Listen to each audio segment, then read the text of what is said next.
Alors que l'enquête sur la disparition du petit Émile se poursuit, un ancien général de gendarmerie a partagé son inquiétude quant à un résultat qu'il juge incompréhensible durant cette enquête. 10 jours. Depuis le 8 juillet 2023, personne n'a revu le petit Émile, 2 ans et demi, disparu dans le village du Vernet. Malgré les efforts conséquents mis en place pour le retrouver, les recherches ont été stoppées, mais l'enquête se poursuit. Interrogé par nos confrères de RTL, Jean-Charles Fonbonne, ancien général de gendarmerie, est revenu sur l'utilisation des chiens pour retrouver la trace de l'enfant. Il n'est pas possible que 2 ou 3 chiens soient passés dans la zone où l'enfant était susceptible de se trouver, sans le trouver, assure-t-il. Je pense qu'on peut affirmer, dans une logique d'enquête, que l'enfant n'est pas sur la zone où les chiens sont passés.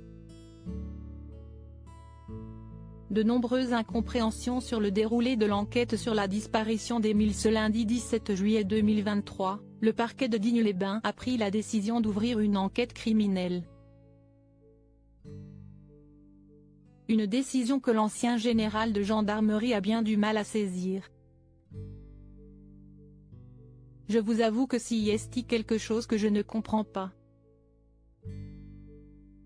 Pour avoir traité des affaires criminelles pendant de très nombreuses années, dans un cas comme celui-là, systématiquement, dès que l'enquête de flagrance va tomber, on va avoir une ouverture d'information judiciaire, explique-t-il.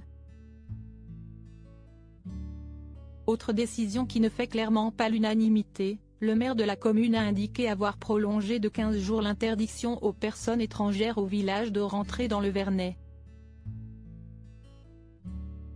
L'édile a ainsi indiqué vouloir protéger ses habitants mais aussi la famille de l'enfant, encore sur place afin d'éviter à ce qu'un tourisme malveillant. Mais la prolongation de s'arrêter ne passe pas. Dominique Rizet, journaliste sur BFM TV, a déclaré ne pas aimer l'idée de ce village fermé, il faudrait mettre un filtrage.